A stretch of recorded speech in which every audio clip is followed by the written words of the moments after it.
extends beyond its borders and of control is unmatched. My name is Chagulanyi Seta. My real name is Chagulanyi Seta Robert. I always keep complaining that my musical stage name slowly but surely overtook my real name. However, I'm consoled because it's much easier to pronounce. So please call me Bobi.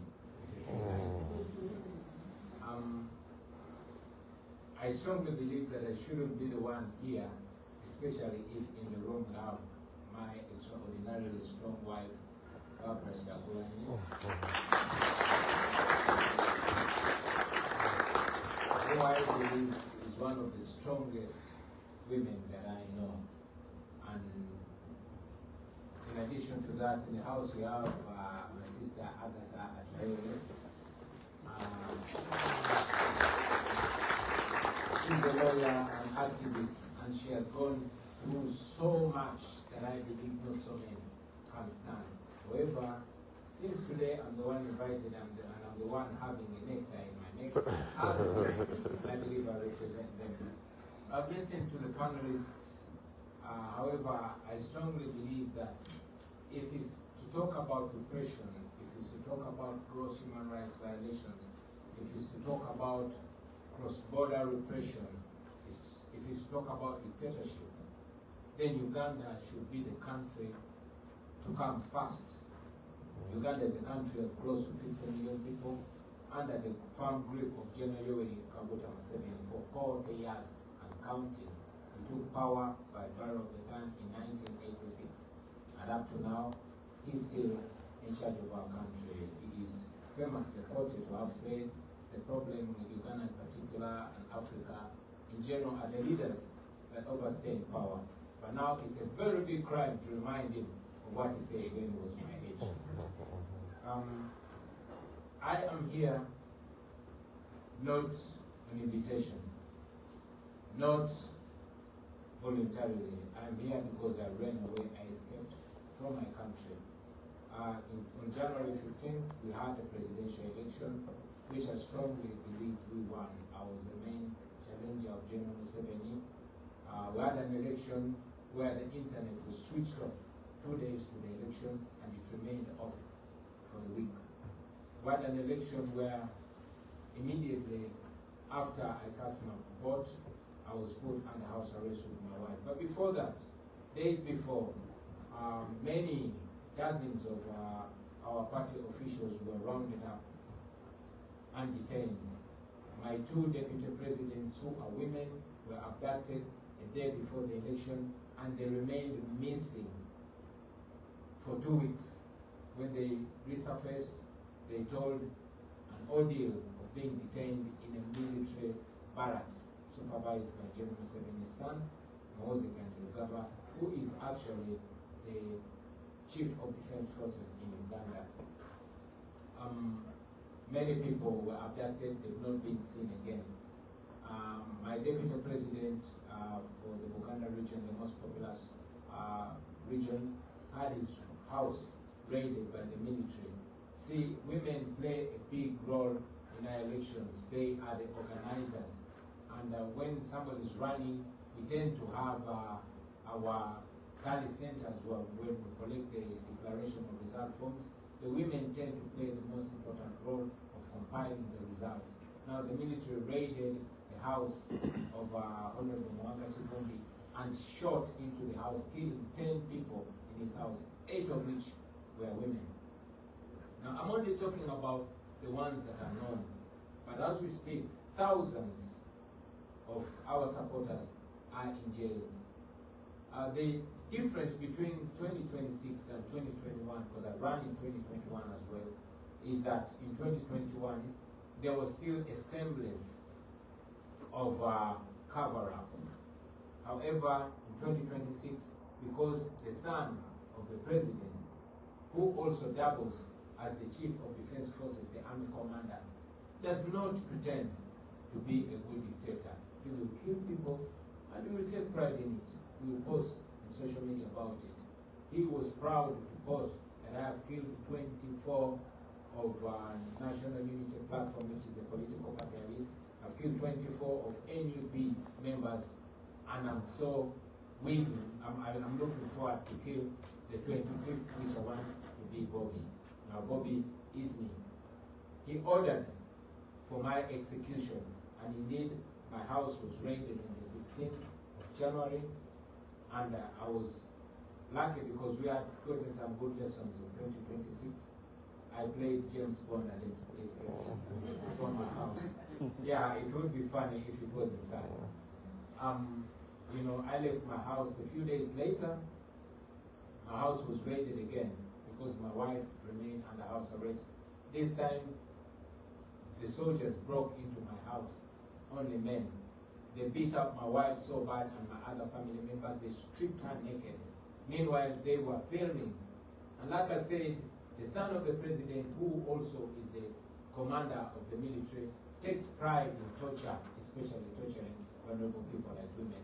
He was proud to post the image of my wife subdued on the floor with soldiers with guns.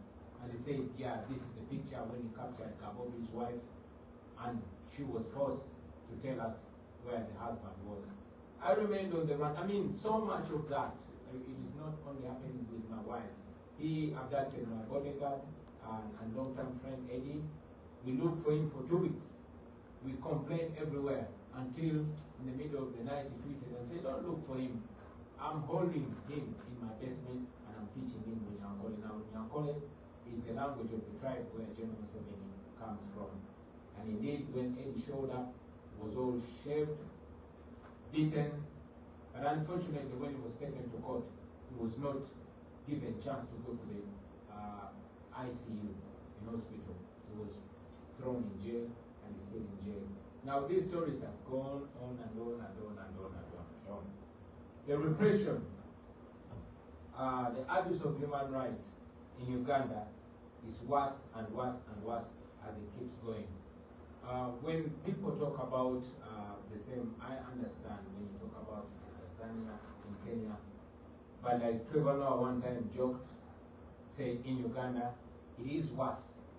What makes it even worse is that those that we look up to are not looking for accountability. I like that Otieno talked about it. It is not accountability and justice that is looked for, but political settlements. No wonder so many political players are silenced or compromised. We have what is supposed to be the highest moral body, the Interreligious Council. Now, the Interreligious Council comprises of religious leaders of all the religious sects that come together in what is supposed to be a moral body. They went to my house when I was being looked for, when the son of the president was tweeting every day, giving me 48 hours to show up or you'll find me and kill me, ordering soldiers to look for me everywhere and kill me. Again, my wife and family was under house arrest. They did not have food because nobody was allowed to go in my house or come out of my house. But when the Interreligious Council went to my house, what they were asking my wife to do, number one, there were two things. First is to warn me not to destabilize the country. And two, asking whether I'm willing to sit down with General Museveni. And I've said it many times, that we are not disagreeable to dialogue, but not transactional dialogue. And also reasserting ourselves that it's only free people that negotiate, and our action and what works for our country and individual. Now, this has also been a big problem to us. We find ourselves in the United States and not in any country in Africa. Why? Because we believe that it is countries like the United States that wield power and influence over authoritarians, the General Museveni. We are aware that for a long time the United States was giving up to $1 billion annually to Uganda in security cooperation. So we have always been requesting, not just the United States, but other developing partners like the EU and the UK, that this aid should be conditioned to values that we all profess: democracy, human rights, and the rule of law. Unfortunately, it has many times played up as if the US and other development partners are only interested in diplomacy and not democracy. And that we believe that the more we and you friends echo that desire, that is what's going to work. Many times the US seems to be persuaded by security cooperation, but not democracy, not the promotion of human rights, which is very disturbing in our case. Now, Professor mentioned it in the case of Tanzania, that in Tanzania, the citizens look at the government like a parent. I wish we could look at the government like a parent, but for us, the government in Uganda is looked at, in fact, the president is looked at as a king, and we are subjects. And the son of the president plays it right because he's not shy to go on social media and say, well, I cannot wait for Mzee to step aside so I can take my inheritance. For clarity, I would request some of you, and I think I'm promoting you, please go and follow Muhoozi Kainerugaba on Twitter. That will help us, to speak less, because he helps us. He puts everything, and whatever he tweets, we believe it is in many ways the dinner table talk. Now, talking about trans-border repression, transnational repression. In the yesteryears, when people were struggling for freedom and for democracy, particularly in Uganda, they would run to Kenya, they would run to Tanzania. But when I was running out of my country, I could not board a plane in Kenya. I could not board a plane in Tanzania. I had to run as far as 3-4 countries away because General Museveni is more like the godfather of the region. Dr. Kizza Besigye, the guy who mentored us and a veteran freedom fighter and political activist and opposition leader, was picked from Kenya. He was abducted from Kenya by the Ugandan security. He was driven across the border in a car trunk and only showed up in Uganda in a military court. This has happened many times. My sister Agatha is here. My brother from Kenya, Boniface Mangi, faced the same plight when they went to stand with our brother Timurisu in Tanzania. This goes on and on and on and on. What I feel is causing this is the inaction and perceived complacency by those that are supposed to be moral big brothers. Kenya used to be safe. Tanzania used to be safe. I want to believe that because the leaders there seemed to expect repercussions when they abuse rights. But General Museveni in Uganda has emboldened all other leaders to abuse rights with impunity because they see him get away with it. This is a guy that has been in power for 40 years. This is a guy that massacres citizens with reckless abandon. This is a guy who has a son that will threaten even other countries. When he threatened to invade Kenya and capture its capital in 1 week, the father, who is the president of Uganda, came out and publicly apologized to Kenya. But the following day, promoted the son.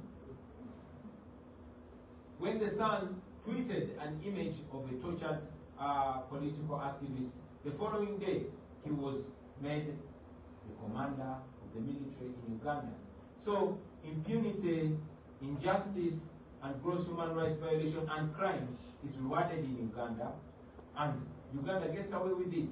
I want you to imagine a situation where the Chief of Defense Forces tweets having killed 24 political opponents and tweets that he orders his military publicly to look for the presidential candidate that is challenging his father and bring his testicles. I apologize for my crude language, but he tweeted and ordered that my testicles should be delivered to him. Interestingly, the following day, he was standing shoulder to shoulder with diplomats. having dinner with ambassadors of democracies. So this, in many ways, is a slap in the faces of those that talk about human rights, that talk about democracy. And it speaks to the silent acceptance of this. So I want to say this, that maybe this impunity wouldn't be happening. Maybe this dictatorship wouldn't be accepted. And maybe these authoritarian leaders would not be behaving like this. But because their actions are seemingly acceptable by the inaction and by the blind eye that is given to them, then it keeps growing. Now, abductions are the order of the day in Tanzania, they're the order of the day in Kenya. Don't be shocked when they are the order of the day in other countries. I could have gone on and on and on and on, but maybe I'll stop here. And I like to make my conversations interactive.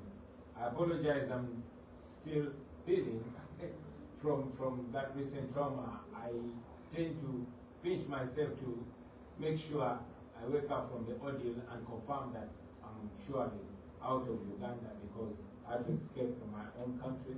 Many of my friends that are perceived and thought to have helped me, some of them, I'm told, have been shot and killed.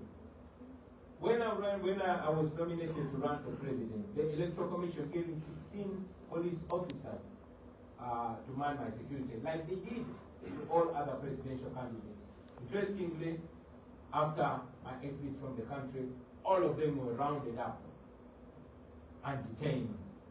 I'm told that 9 of them were dismissed from the police with disgrace. They are being accused of aiding me to exit the country, while others are still in detention. So much has gone on. Many political activists are still detained. Many of our comrades are still detained. But I hear that they are suggesting to have negotiations with the government to allow me to return to my country and to allow the political party I lead to be recognized as a legitimate political party. So I wonder what they nominated to run for president. I could go, like I said, I could go on and on and on, but maybe I'll take the questions. I thank you very much for listening to me, and I thank you, fellow panelists. Thank you very much.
name is Owen. My question is a general question. How does civil society get back on track when it's being attacked? And it seems that it doesn't have much of a chance to recover when these 14 leaders are attacking it. It's very important to the preservation of democracy, and so I'm curious how we see it staying in shape and recovering even for attacks. All right, John Lema, and my question is just to two panelists. I already shared that with Professor Elizabeth about human rights. So I need to know from them, because from all that has been happening in Uganda, none of them came out and stood with Uganda, pronounced it, all the atrocities that are happening. And then second, when we say we are standing for Ugandans, and we heard from their talk right now, it's not about Uganda, just like the president said. It's about Kenya, Rwanda, Ethiopia. But right now, it's about Uganda. And that's the reason we're here. But they haven't mentioned anything concrete about Uganda. Do they stand for that? Or they have their agendas? Because human rights is supposed to be standing. Because what I told Professor Elizabeth, our own chairperson came out and said it's above my what? Limit. Because I can't handle this, they threatened my life. So I'm not going to speak. The only person I know that spoke about human rights in Uganda, and I know the president knows, he was called Tom Buruku the late. He used to live actually right next to you, the quarter flats, the white flats. So he came out and told the president, I am not going to stand with you. So I'm asking all these representatives, what are they doing? Because all they do is pretense. We are tired of pretense. So I will need to listen to what they say. Thank you.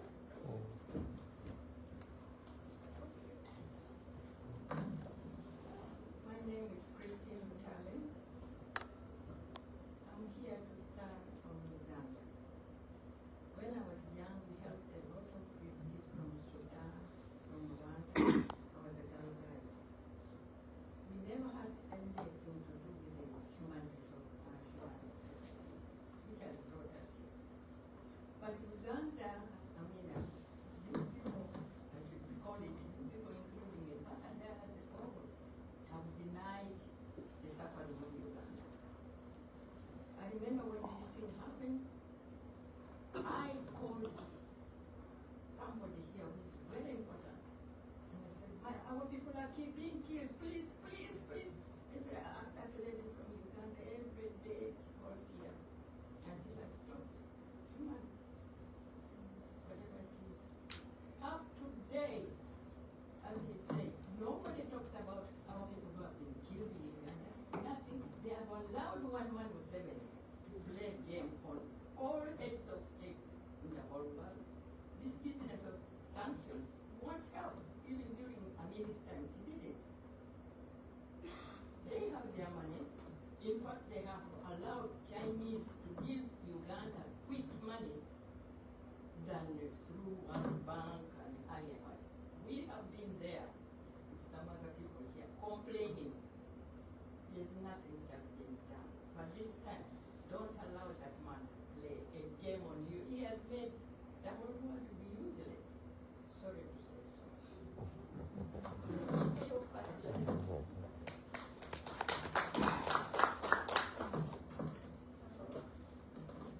Okay, yes. Hi, my name is Janelle Jim. I'm a senior here in the Elliott School of International Affairs. For my question, the one common thread that I noticed among all the speakers today was the concern of securitization of media within the region, and the securitization of media being used as a justification for digital authoritarianism. As Mr. Wine mentioned earlier, the use of media had to almost put out warrants out for people through, Twitter, other forms of social media, and also media suppression as well. So, and how this framing of the media right now is being framed for countries outside of Africa, viewing a lot of the concerns that you have all brought up right now as being for security purposes, it's not being human rights violations. So my question is going towards how can this framing be reversed so that we can see, the global community come and stand up against this securitization and these human rights abuses. Thank you.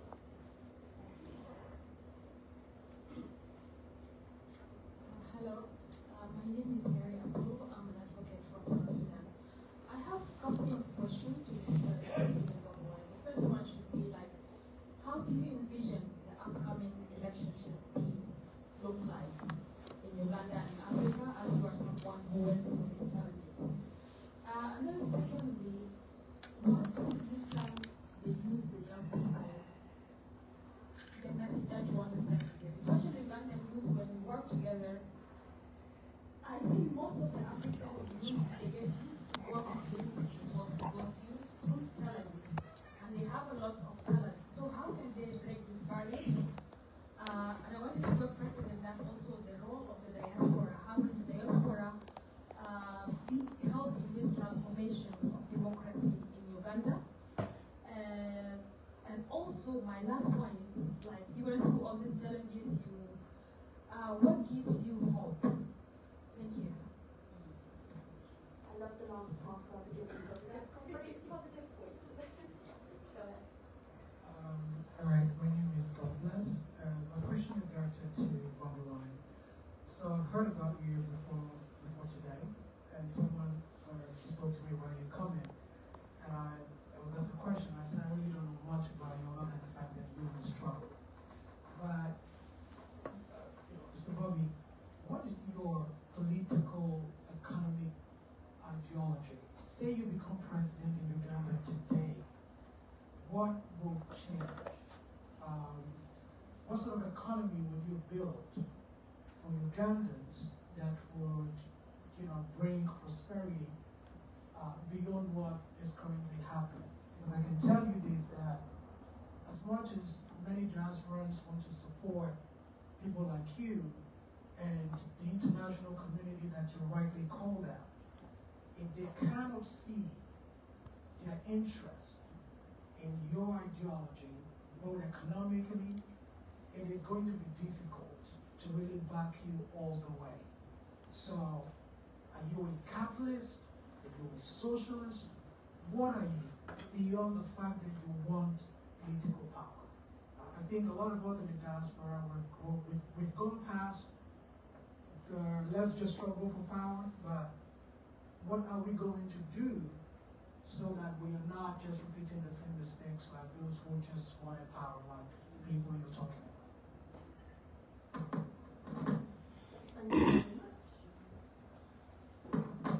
Thank you so much for having us here today. Yeah, I think after these two gentlemen, we're going to have the questions for now because we have quite a list. So go ahead. My name is Daniel Kauma from Uganda. And my question is going to our former State Department experts. And just to borrow your experience, I think we are noticing that foreign policy is changing across the world. It's becoming very transactional. And that puts oppositions like ours in Uganda at a disadvantage. When current regimes can get away with atrocities, if I can offer you minerals, if I can offer you access to oil, if you can accept admitting deported migrants, and so forth and so forth. So I think the challenge is how do we work around the current system? It's not an easy question, where we see foreign policies becoming very commodified and transactional, where if you're speaking about human rights, few people are listening to you now. They are listening to who is getting them access to resources, minerals. We are seeing it in Venezuela and other countries as well. So how do we work around such a system to advocate for those who are voiceless? Thank you. Thank you very much. Ross.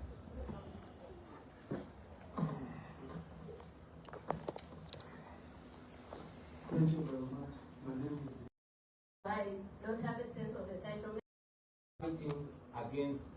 power. Been taken into consideration because we came out after the torture, after being threatened that if we speak we will be killed, and we said we're going to speak so that it stops with us. That's what we at least expected, at the very least. If that had been considered, 10,000 people wouldn't have been massacred in Tanzania. But it was. So I am here so that you see that I am the one living that right now, and I am still living it. Thank you.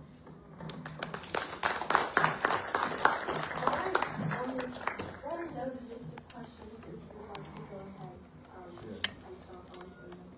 Sure, thank you very much. The first question was, what would we want the international community to do? And I'm very glad my sister Agatha answered it. We are not asking you to come and save us. We are asking you to stop funding our operation. It is the American taxpayer that gives Museveni those millions of dollars. We are willing, and indeed we are trying to fight against oppression, but we cannot fight against $1 billion every year. We cannot fight against the French guns, against the tear gas that comes from the Europe and all that, you know. We want to free ourselves, but we are fighting against a power that is behind a dictator. In the late 80s, it is until the United States denounced the apartheid government that apartheid failed. Otherwise, even Nelson Mandela was declared a terrorist by Margaret Thatcher. So, the dictators in Africa would not be surviving if they are not being supported by the West. Idi Amin was supported by the West until the West got his hands off him. The same was with Gaddafi and others. So, we are asking the international community to stop, first, three things: stop funding the oppressors. Or at least, if you are to have cooperation with African countries, particularly with Uganda, at least put conditions on that aid. Conditions like respect for democracy, respect for human rights, and respect for the rule of law. I think that is not too much to ask for. We are always mocked by the propagandists of the dictators back home. Every time we come here, we don't come here to ask for money. When they are being funded by the Western countries, they call it cooperation. When we come to the Western countries to demand that conditions are put on that aid, they call us Western puppets. So we are asking they should stop funding our operation, and they should use their moral tools that they have. Tools like sanctions, tools like the global Magnitsky, and also to disassociate. I've not seen an American president standing shoulder to shoulder with the European dictator Lukashenko. What Museveni does in Uganda, if it was a European president that does it to European people, I am sure that leader would not be in power the following week. Then why is the standard of human rights in Africa put at a lower standard? For lack of a better word, that is racism. So let the standard of democracy in Africa, let the standard of democracy, the standard of human rights in Africa be measured at the same standard with Europe. That is not too much to ask for. Somebody asked me, how can civil society be enabled to function? I wish my sister Agatha would help me answer that, because she's more vast in that area. Maybe at the end, I will humbly request her to help me answer that question. And how can the media be framed better to focus on human rights abuse? That's a very good question. The media, in many ways, and I'll talk in the case of Uganda, the media is owned. Almost all radio stations are owned by either a minister or an army general or somebody well positioned. And even those that are not owned are intimidated. We have a radio called the Central Broadcasting Service. It is owned by my kingdom. But I cannot be posted on that radio because Museveni threatened them. In 2009, he took away their license, and they spent more than 15 years operating without a license. So that means that even those radio stations and TV stations are controlled and guarded and intimidated. Thanks to the generation that we live in, we have social media. And it is social media that is helping us. No wonder Facebook is now banned in Uganda. Under the hate of Facebook, you know, in Uganda, like nowhere in the world, they introduced social media tax. Have you heard about social media tax? Well, it was introduced in Uganda. So we survive on the internet. We, for lack of a better word, smuggle the truth out of Uganda using social media. And because it's a creative generation, we tend to, you know, find other creative ways. How can youth play a better role? Get involved. Fold your sleeves and get involved. This that we are doing for the generation to come, because we don't know how long we are going to live. We have seen anybody, especially in Uganda, who tries to stand up to a dictator ends up either in exile or in prison or dead. But we do it nevertheless, because we know that what we do inspires others. You take out one, others rise. You take out basically Bobi Wine rises. You send Bobi Wine to exile, others rise.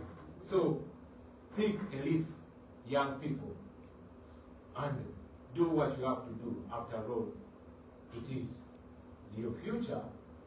I mean, yesterday I was a young man. Now I'm 44. I was a baby when Museveni came. I was 4 years. Now I'm almost a grandfather.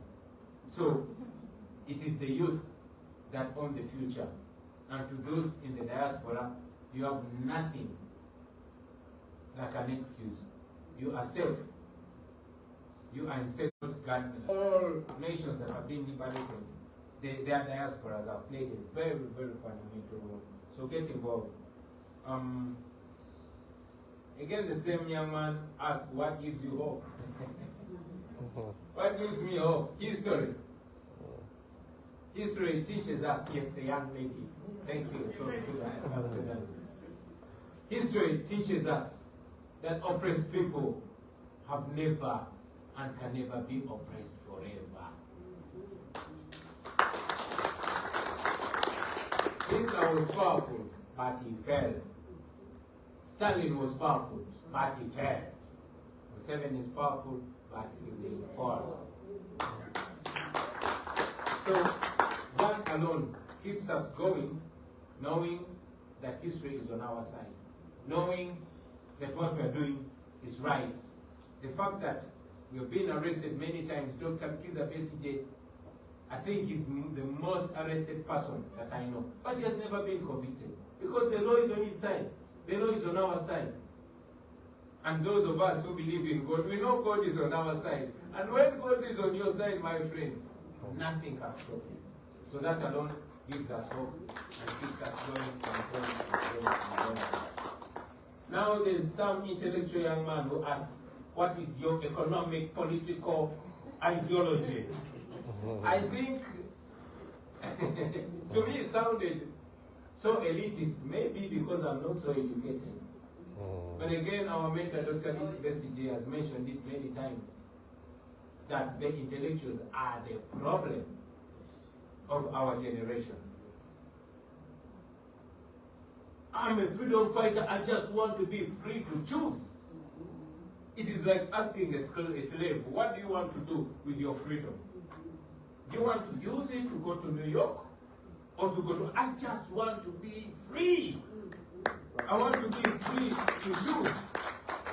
Now what if I'm a capitalist? Does that mean I don't deserve freedom? What if I'm a socialist? Does that mean I'm not supposed to get freedom? I thought freedom is the right to choose among options. As of now, we want the freedom to be citizens in our country. We want the freedom to have a vote. We don't have a vote in Uganda. We want the right to choose whether to be capitalist or socialist or none of the above. We don't have to explain, I don't have to explain to you whether I'm socialist or capitalist in order to be allowed to be free. So all we want is to be free.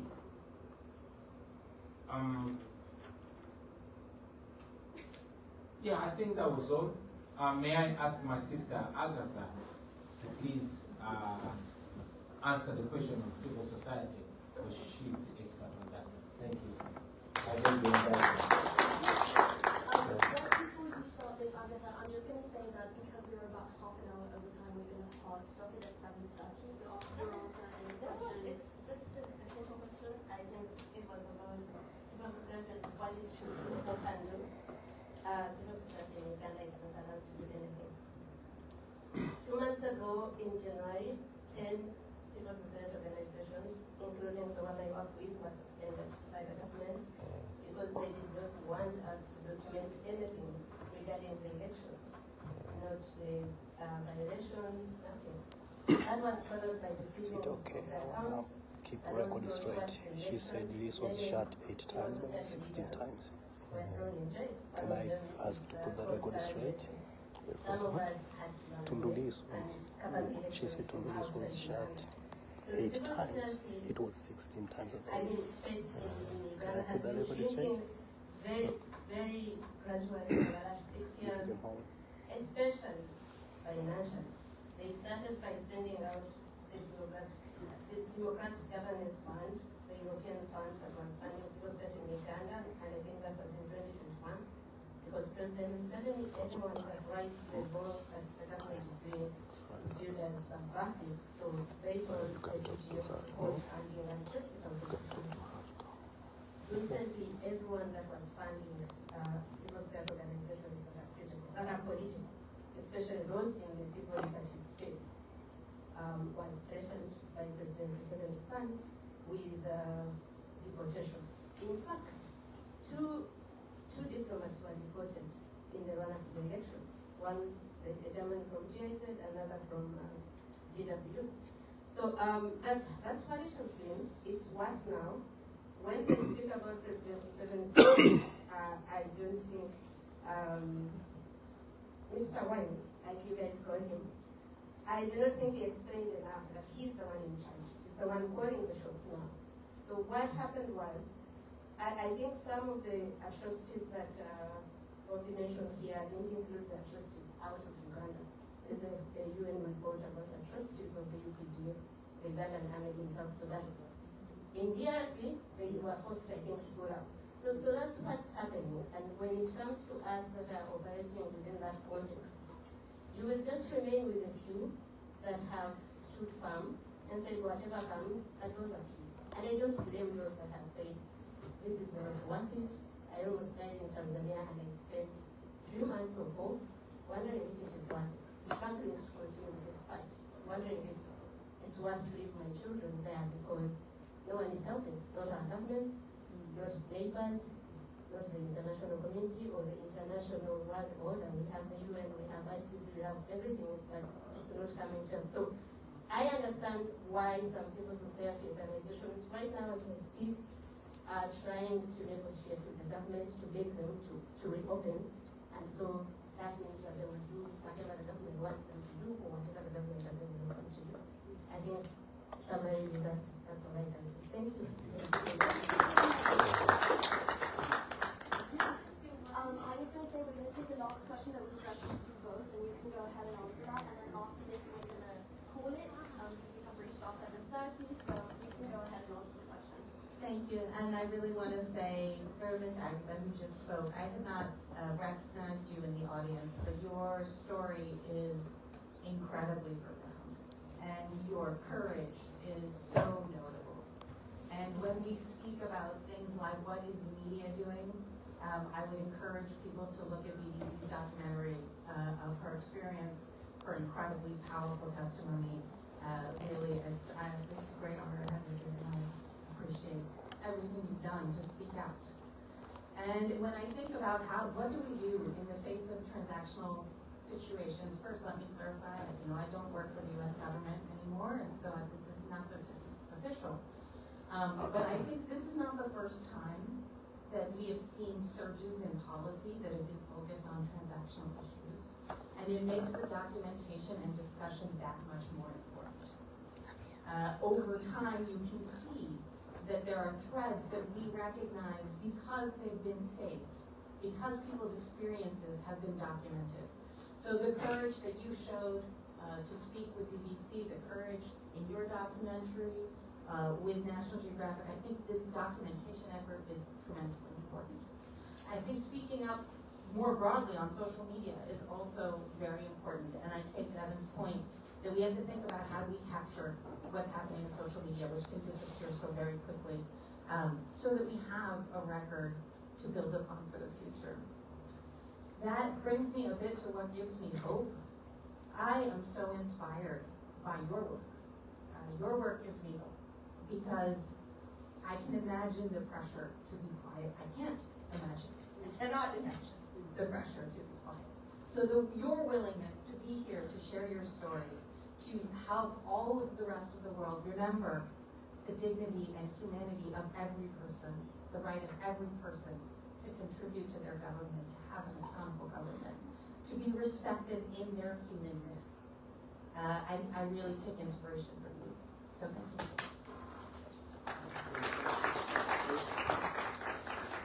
Alright, before people start rushing down really quickly, I just want to thank all of our panelists and our guest speaker for coming, for sharing their insights, all of their perspective, and for telling us a little bit about their personal experiences in the case of Mr. Wine, as well as their perspective on various really salient issues. So again, a big thank you and a big round of applause for everybody who's